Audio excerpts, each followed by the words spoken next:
How Pet Sematary was his favorite movie. Karen 666. I was talking to the police officer. Someone came up behind and stabbed him. Oh my goodness! So while talking to the police officer, somebody came up and stabbed him. Julie, what do you want to do with that?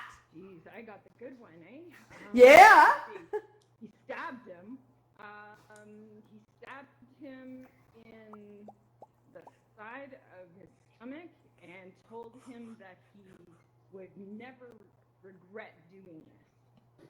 He would never regret doing this. Alex, you get never regret doing this.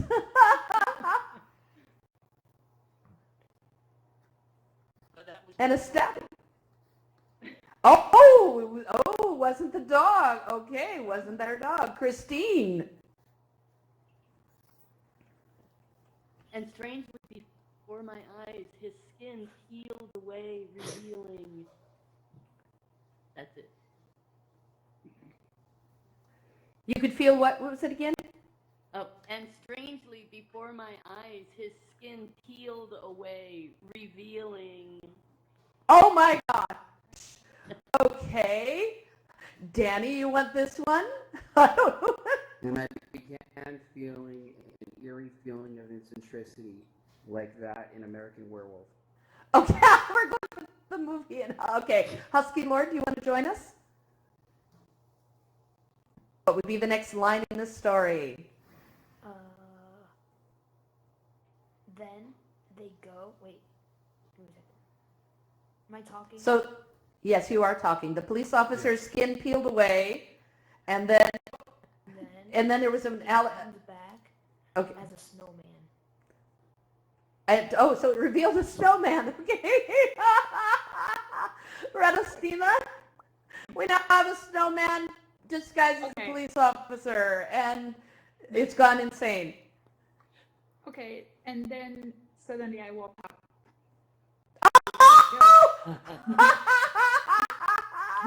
All right, suddenly I woke up. Now, you wake up, but then here's the next line. I wasn't sure if what I just experienced was real. And I thought, Michael? And I thought as I wandered into the kitchen what that strange feeling was in the side of my stomach. Diamond? And I realized I'm starved. Karen? When I looked down, I realized that I had a knife sticking out of my side. I looked down and realized I had a knife sticking out of my side. Danny? I suddenly ran to the phone and dialed 911 and noticed the phone was off the hook. The phone is off the hook. Radostina? Oh, not again. Okay, I have to make a twist again, I think. But at least I wasn't in a cabin in the woods. I was in my apartment in New York. Oh, okay. All right, now we're not in the woods. We're out in the cabin. Christine? Let me think. My apartment in New York. Gosh, I'm stumped. I'm going to pass. Okay. Alex? Glancing out the window, I saw a large...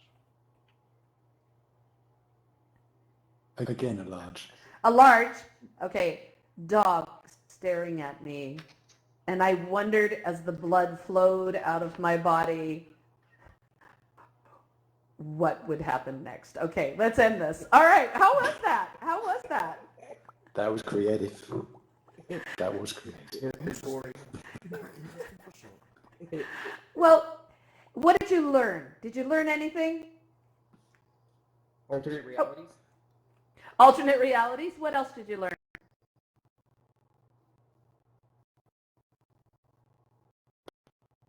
Power of group. Michael, what? The power of? Like the power of tapping into everybody's imaginations, because you kind of felt this need to look around and wait for what the other person's going to say. That's right. And Diamond? How different it can go in a second. You just keep getting Mm-hmm. it right. And what else did you learn? Christine, did you learn anything? Or any observations? Oh yeah, collaborating can really open new doors to, avenues of the story that would never be conceived, that I would never have conceived. Absolutely. Radistina, did you learn anything? Or have any observations? I don't know, imagination of people thinking in different directions. It's always fun when you do this. It is fun. It is fun. Danny? To do a background check on apartments in New York. Ah, yes, yes, that would work. That would work. That would work. Because see, Lord, you were here for a little while, but any observations or thoughts? Okay, not sure. Husky's with us. Lead Git, how about you? I literally playing this game for 5 minutes, and that was very interesting. Okay, that's fine. Because the first thing I heard was a guy talking Italian. Yeah, there you go. Love that. Thank you, Danny, for that. Okay. So we use this kind of a lesson. I'm the only one left in the room. So we use this kind of lesson, Sandro, turn around, to not only stimulate imagination, but to also break social barriers, because we're often intimidated, people are shy when they're in groups. And so when you take away that, how are you feeling, what are you doing, how's the weather, that little small talk, and you bring people together to use their imagination, to collaborate, and form connections. So think of the connections we formed. We found out that Danny is a masochistic and sadistic movie fan, or fan of, masochistic and sadistic movies. Thank you. Yay. We also discovered. I know I'd like you. Yeah, we love that. Yeah, we find little connections that are sub-connections. They're relationships that are underneath. We found that some of you have some very dark stuff going on underneath that little cartoon avatar.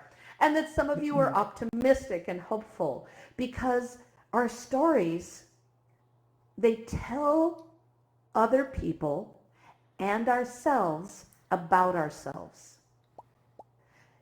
We have someone in our writing group who loves apocalyptic stories, the end of the world stories, and every poem, every story, everything he writes has some kind of a fatal ending, that this is the end of the world. And so we talk about that. Where does that come from? We have another person who always has something. We start out with a horrible story, and it always comes out positive because she wants to believe the world is a good place and that everything is going to have a happy ending. And that's beautiful when you have that we call it a dichotomy, where the two ends are completely different, and it's wonderful.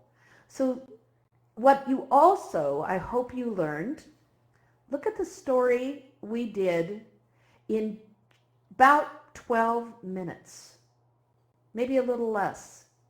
Look at where we took our imagination.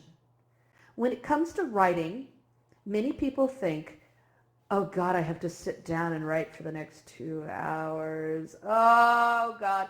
Or when my husband said, now he's a writer, but when he was first learning to write with me and I was teaching him, he said, when I was at university and they'd say, I need you to write a 1,000-word essay, my first thought was, oh God, how will I ever find all those words? Because you're writing towards a writing goal of how many words. When you do this kind of creative writing, you have minutes to tell a story. And look at what we did in 12 minutes. We did a whole movie. I mean, we really did. So writing can happen in really a few minutes. So I want to challenge you as part of your homework. If you love writing, if you love reading, if you really want to explore your any kind of creative talent, just set aside 10 minutes a day. You can make it shorter, but I recommend 10 minutes. And you can use a prompt. There are prompt generators on the web. A prompt is something that stimulates your imagination, like the first sentence in that story that I said, or the one you just heard. It stimulates your imagination. So it could be something as simple as the word green.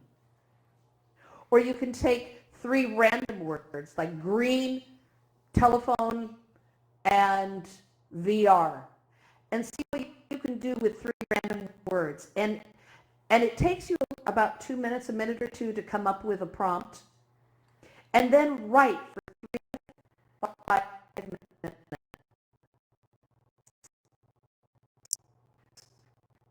on and just see what happens. And just do this, just 10 minutes a day, maybe 6, and see what happens, and do it every day. If you're a painter, do the same thing. Just pull out a piece of paper, start doodling, start, drawing for just 5 to 10 minutes a day. That's how much time most of us spend on the toilet. You can do this. You can do it on the toilet. Doesn't matter. But see what happens. And especially right now when many of us are in what's called self-isolation, our commute time is now gone. My husband has 2 hours of his life back. He doesn't know what to do. I don't have any time because I work at home. So my commute's walking outside and going into my office. But see if you can find right now 5 or 10 minutes a day, and just look around you and find a word, 2 words, an idea, and just write. And it doesn't have to be, just random, just write about whatever, and see what your mind turns up. It's a beautiful thing. And, see what happens. But also, get involved with writing groups. We have this one on every Tuesday here in Altspace, but also writing groups in the real world that are now meeting through Zoom and through other online ways, or once this is done, find one, go to meetup.com. Find a writing group near you. Look in the newspaper. Look, just search online for writing group in your neighborhood, and consider going. It's a half an hour or an hour meeting, and explore your creativity and write in your language. When you're ready, write in English, and then consider blogging, consider the writing in social media. Get more imaginative and have fun. But writing together is way, way, way too much fun. So any questions about writing or about what we did or what we just shared? I do, actually. Sorry, I'm going to interject into one conversation. Oh, please. I want to say that the VR platform itself in its entirety, including with writing, has given me a lot of courage, if you will. And to really attest to that, I would not have been so inclined, if you will, to have the and I'm not going to use any words here, but I would not have been so inclined to have had the testicular fortitude to really come up and say, my name is Danny, this is where I'm from, and share my differences. But had it not been for this social platform, I would not be so invigorated to speak to so many different individuals, and also the writing courses as well. Really helped me formulate the proper vernacular and vocabulary to develop within my own self to be more of a successful professional. And I really have a lot to be thankful for to Rel and to the entire Altspace community for that. So thank you so much. Oh, thank you. No, I love it. It's that kind of magic that makes all the difference in the world. And VR changes lives. It really does. Give me some hearts. How many people feel that their life has been changed in some way because of VR? Yeah. Isn't it beautiful? It's really amazing how much I have seen people who've been absolutely terrified to speak in public or even to look at anybody are now hosting shows. It's just amazing. I love it. Anyone else have a comment or something? You can hit the raise hand button, or you can just shout out and I will amplify your voice. Let me clear the list of people already. All right, is there anybody who has a question or wants to make a comment? Just shout it out and I'll amplify your voice. Me, maybe? Anybody? Yeah, go ahead. Well, yeah, I just got the VR headset literally yesterday, and just looking around what kind of stuff is in the experience in VR. Playing Star Trek Bridge Commander mainly, and yeah. But on this whole writing topic, I'm a composer part-time, but I'm a composer for film and TV, mainly for horror movies, funnily enough.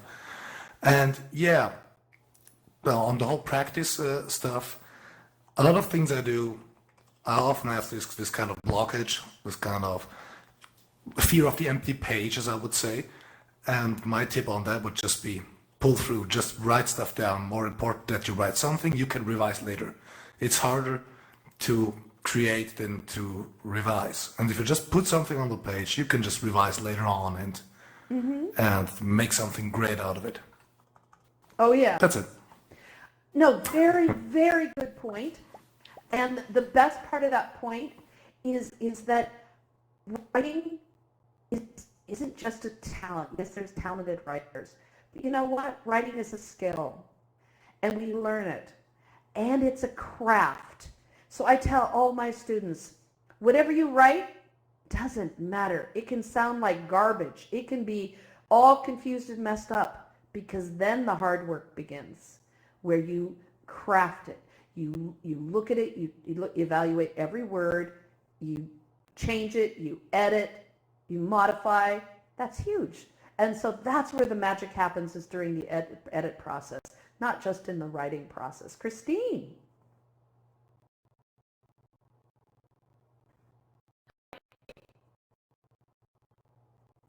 I apologize for the family. The dog was We gonna can't hear whine. it. Don't Oh, worry good. about it. Oh, good. Yeah, 4 years ago, I came into a job where I write reports for the government every day, all day. And it really has stretched my vocabulary. And because it's for the government, it's made me, as I reread and edit, like you said, think about the understanding and articulation of what exactly it is I'm trying to say. Because, it's the government, so it's got to be very, very specified. And I think that may lend itself to the creative writing. I'm going to take your advice and pick a prompt word and start writing every day. I do have a blog that I haven't written in years, because I am writing every day. But shake it off. Yeah, Get the dust out. Thanks for the inspiration, and I'll definitely give it whatever time I can devote every day. But and it'll be a lovely break from the government writing. Well, that gives me the ending. Thank you so much. You give me my closing. I had a different one, but I'm going to change it. So I was a professional technical writer and blogger and whatnot for many years, and I also lived overseas for a long time. And by living overseas, you learn to speak English baby talk, because you're speaking to people who don't know words like vernacular. They don't know big words that fluent people take for granted. And so I lost a lot of my words. And in technical writing, you are to remove all adjectives and adverbs. You just walk. You don't walk quickly in technical writing. You just walk. Doesn't matter how you walk. You just walk. It's just a walk. And I realized that I had lost my adjectives. I'd lost my language in so many ways by living overseas and by doing technical writing. So I got involved in a writing group, and I was so excited. And I showed up just literally just bubbling with enthusiasm and so ready. Well, that night, my husband and I were talking, and he says, "How did it go? You were so excited." And I burst into tears. And he went, "Oh my God, what happened? Were they mean to you? What happened?" I said, No. The prompt was to write about something old. And he goes, "Well, what'd you write? You're a beautiful writer. What did you write?" And I said, "I wrote, the blank, blank, blank old man touched the blank, blank old book with his blank, blank old hands." And I just kept crying. He was, what do you mean blank? Does that mean swear words? And I said, no. It means that my brain completely stopped working. I couldn't think of an adjective or an adverb if my life.